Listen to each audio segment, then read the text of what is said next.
Welcome to doctor NYR YouTube channel. आज हम इस लेक्चर वीडियो में हम पढ़ेंगे types of cloning vectors. Please take a screenshot. Cloning vectors का काम क्या होता है? सपोज़ हमारे पास फॉरेन स्ट्रैंड है, तो ये हमारा इंटरेस्ट ऑफ मतलब DNA होता है, तो हमें इसको रिकम्बिनेंट DNA बनाना है। तो रिकम्बिनेंट DNA के लिए क्या होता है, एक वेक्टर की ज़रूरत पड़ती है, ठीक है ना। तो उसमें हम वो इंसर्ट करेंगे, ये जो है ना इसमें इंसर्ट करेंगे हम, तब वो जो है ना इसकी ट्रांसफॉर्मेशन करेंगे किसी ईकोलाई बैक्टीरिया में, ठीक है ना। तो इसके तब ट्रांसफॉर्मेशन है, मतलब यहाँ पे जो क्लोनिंग वेक्टर जो होता है, जिस तरीके से एक मलेरिया जो मलेरिया का प्लाज्मिड जो होता है, प्लाज्मोडियम, मलेरिया का जो प्लाज्मोडियम जो होता है वो क्या करता है, उसमें जो होता है ये इसका कैरियर जो होता है मॉस्किटो, सिंपली क्लोनिंग वेक्टर भी काम करता है। इस जो DNA होता है हमारा फॉरेन DNA, उसको एक कैरियर का मेथड बनता है, ताकि ये हम जब ट्रांसफॉर्मेशन करेंगे वहाँ तक इसको पहुँचाने के लिए ये जो क्लोनिंग वेक्टर हम यूज़ करते हैं। यहाँ पे हम सिंपली कुछ टाइप्स पढ़ेंगे। पहला जो होता है क्लोनिंग वेक्टर का प्लाज्मिड होता है। तो ये जो होता है प्लाज्मिड प्रोकैरियोटिक सेल्स में प्रेजेंट होता है। ये क्या होता है, एक्स्ट्रा क्रोमोसोमल, मतलब एक तो उनका क्रोमोसोमल DNA होता है, साथ में छोटा सा सर्कुलर DNA जो होता है ये प्रेजेंट होता है इनमें प्रोकैरियोट्स में। और इसका क्या होता है, इसकी मेन प्रॉपर्टी क्या होती है, जब हम किसी ऑर्गेनिज्म में इसको इंसर्ट कर देते हैं वहाँ पे ये खुद रिप्लिकेट होता है, सेल्फ रेप्लिकेशन होती है इसकी, ठीक है ना, होस्ट में। तो ये यूज होता है एज ए वेक्टर, इसके लिए हम यूज़ करते हैं, मोस्टली यूज़ होता है बैक्टीरिया के लिए और यीस्ट के लिए। दूसरा इसका जो साइज़ हम देखेंगे ना, साइज़ जो होता है इसका 1000 बेस पेयर टू 100 KB।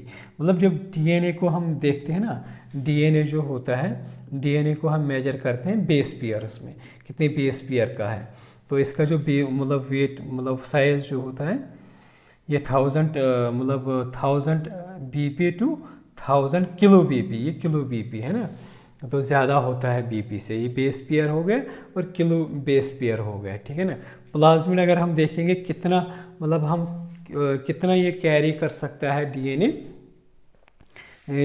एक इंसर्ट DNA लगभग 20 किलो भी है ना, किलो बेस पेयर। इसके बाद आता है कॉस्मिड। कॉस्मिड जो होता है ये हाइब्रिड होता है। हाइब्रिड का मतलब होता है दो चीज़ों का बना होता है, एक होता है प्लाज्मिड का, दूसरा जो होता है लैम्डा वेक्टर्स। मतलब इन्हीं को दोनों को कंबाइन करेंगे तो वहाँ पे जो बनेगा वो बनेगा कौन सा वेक्टर, कॉस्मिडस। कॉस्मिडस अगर हम देखेंगे ना, ये लार्ज साइज होते हैं, लगभग 400 BP टू इनका जो 30 किलो बेस होता है। और DNA कितना ये मतलब कैरी कर सकते हैं अपने साथ, 28 टू 46 किलो भी। इसके बाद में बैक्टीरियोफाज। बैक्टीरियोफाज का स्ट्रक्चर इस तरीके से होता है, एक कैप्सिड होता है, यहाँ पे इसका न्यूक्लिक एसिड होता है, चाहे वो किसी में होता है RNA, किसी में होता है DNA। ये कॉलर होता है और शीथ होता है, ये बेस प्लेट है यहाँ पे, और ये जो होते हैं ना यहाँ पे ये टेल फाइबरस होते हैं, और यहाँ पे कुछ और स्ट्रक्चर है जिसको बोलते हैं सब्बाई।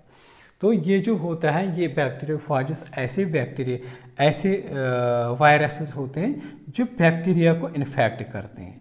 मतलब बैक्टीरियल वायरस को क्या बोलते हैं, बैक्टीरियोफाज, है ना।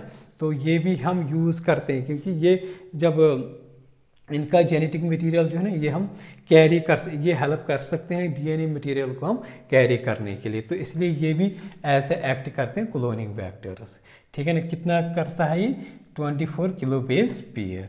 तो यहाँ पे जो होता है यह हमारा एक स्ट्रक्चर है PBR। PBR का मतलब क्या होता है, P का मतलब होता है प्लाज्मिड, B का मतलब होता है बॉलीवियर, और R का मतलब होता है रॉड। एक स्ट्रक्चर है प्लाज्मिड का, यहाँ पे इसके सिलेक्टेबल मार्कर्स होते हैं।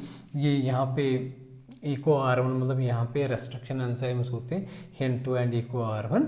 और ये यहाँ पे ऑरिजिन ऑफ रेप्लिकेशन यहाँ से स्टार्ट हो जाती है, ऑरिजिन ऑफ रेप्लिकेशन। और ये जो होते हैं यहाँ पे एक सिलेक्टेबल मार्कर होता है, कोई भी ड्रग जो होता है, एक ड्रग यहाँ पे होगा टेट्रासाइक्लिन या एम्पेसिलिन यहाँ पे होगा, SM ने लिखा है सिलेक्टेबल मार्कर सेकंड है ये। तो इसी तरीके से कॉस्मिड को क्यों बोलते हैं, क्योंकि इनके कास्टाइटिस होते हैं, कास्टाइटिस 1 एंड कास्टाइटिस 2, इसी मतलब सिंपल इसके स्ट्रक्चर में इतनी डिफरेंस होती हैं। अगर आप लोगों को हमारा ये वीडियो अच्छा लगा होगा, प्लीज़ इस चैनल को सब्सक्राइब कर दीजिएगा, वीडियो को लाइक एंड शेयर कर दीजिएगा। Thank you very much.